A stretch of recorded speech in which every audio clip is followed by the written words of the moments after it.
I was at immigration, and there were so many Vikings there, and I just was pillaged. But they left me with this. I really don't know what it is. I think there's a museum dedicated to it. I think it was for pumping things up. I'll leave that there, and you can maybe play with that. Oh gee, I gotta say something, I guess. Plug this in. My name is Aleksandar Dundjerovic, and I'm here to talk to you today about a fun palace. Can you make this, Tim? It's kind of... It's stopped. I'm going to talk to you about the fun palace. Not unlike my own fun palace that I had in New York, where I made paintings and people danced, and I had a couch, and sometimes things that happened on the couch, but it was really, it all depended what the people wanted to do and how that space changed, you know. Candy said that, you know, they were just all on drugs, but I don't think so. We found that a nice lady called Joan Littlewood had a theater company in England, and she was kind of trying to do the same thing, I think. She wanted people to have fun and show films and do parties, and she was going to build this great big beautiful thing, this fun palace here on this riverside. She was very into political theater. She wanted working people, I guess, to be in charge. You've probably guessed now that I'm not really Aleksandar Dundjerovic, because I'm not Serbian. In fact, I am Maria Sanchez. Gee, she's Spanish, so I guess I'm not her either. I don't know where they are. I'm not sure. I think they either died or they went shopping.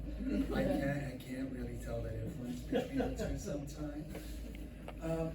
This has got so many clever things in it that I'm going to have to take my wig off to read them. Oh, Paoli, you're so great. You're doing such a great job there. Nothing really exists unless it's filmed. Oh.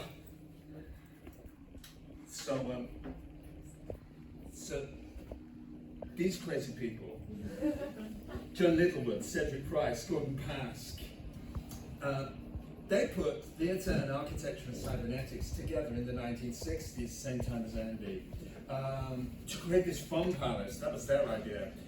They wanted ideas for this collaboration to come together, and they were trying to bring together performative architecture, social engineering, or cybernetic theatre. So Cedric was the architect, and Gordon wrote this piece, this paper that was all about cybernetic theatre, the idea that an audience can shape the performance, not just witness it.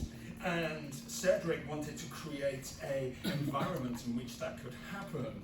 And Joan, from her political background, she wanted to open up theatre away from what was, at the time, the middle classes, really. So what we were hoping to do as part of the first Cedric Price Day was to create our own version of this, which we call the Cybernetic Cabaret. It was a hybrid performance. I guess the main thing to understand about it was that it was trying to bring together just what Susan was talking about, the live theatre along with Zoom theatre, with audiences that were both live in the room and reacting to the space, and were live watching on Zoom in wherever they might be in the world. So I was in there with my dog and a Polaroid camera, and lots of other things for people to play with, including a couch. There were projections which came from live from India, where they were performing folk theatre, really, and there was a sort of interactive class that was involved as well, where people were allowed to kind of join in the folk theatre from India. We also had people all over the world watching this. There were some video things as well, including someone that I'd buried. That was because performing Andy is a bit like being buried alive. He's a difficult character to play with. This space that the people that we were just talking about wanted to create was something that was mobile, that brought the technology of the time into play, which was where the cybernetics came in. And also it responded to the social uncertainty of that time of Britain. The idea that you could think in a different way about life. The idea of integrating technology and social activism would give the working classes and the community a sort of collective identity. There were different uses of architecture, which I won't linger over. This is Frida Kahlo's house. You can see here, I think she lived in one side and her husband lived in the other, and they came together in the middle, which sounds like the perfect marriage. But the idea that the house, the building responded to the script that Frida and Diego were kind of manufacturing for themselves.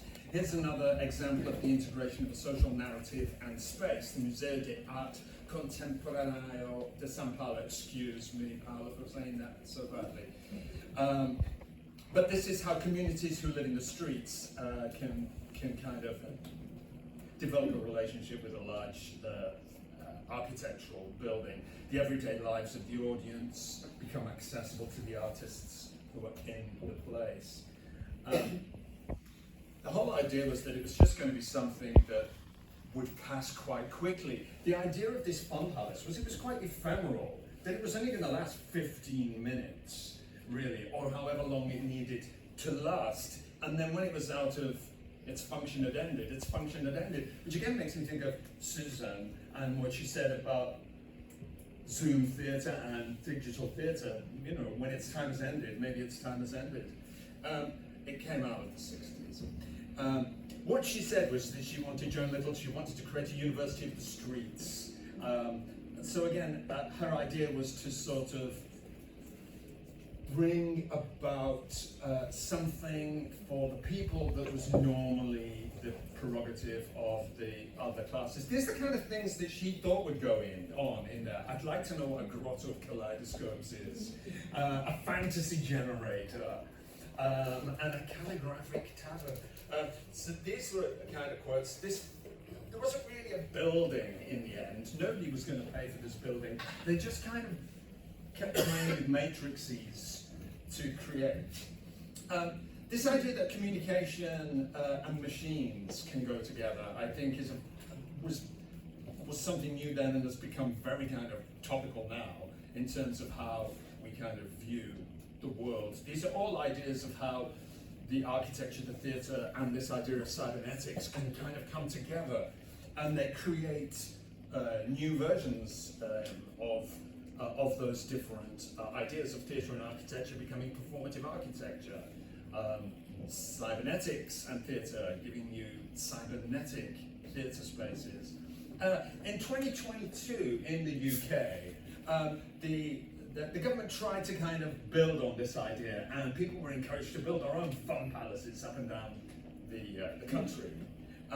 But really, the project, which tried to evoke what Joan Littlewood was hoping to do, was really only from the point of view of the actions that were involved inside it, rather than an actual space that would become malleable. It was more about the kind of events. This is the really fascinating essay, I suppose, that Gordon wrote. It's not been published, you can get it online, it's just typed paper, but it's fascinating in terms of what he hoped might happen. This might play a bit of video for you, so you get a snippet of what our cybernetic so the audience came in and they just started playing with the space, changing the space, reacting with the people on the other side of the Zoom who were talking back to them. And I was a sort of walking installation, I suppose, in the middle of all this. It was part, as I said, of the Cedric Price Day in 2021, which was all about reimagining that area of England. I've shown you that picture before. That is, I think, what I've got to show you. So our main things that we were trying to bring about, which were influenced and responding to, it was an entirely initial step in our process.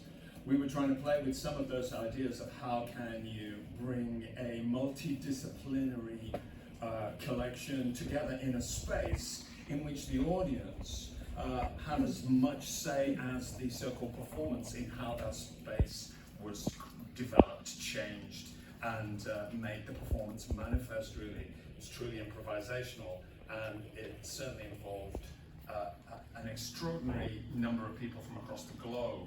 And again, we didn't really know, because of the cybernetic quality of it, how that interaction might work either. It's a case study, and I hope you enjoyed that presentation.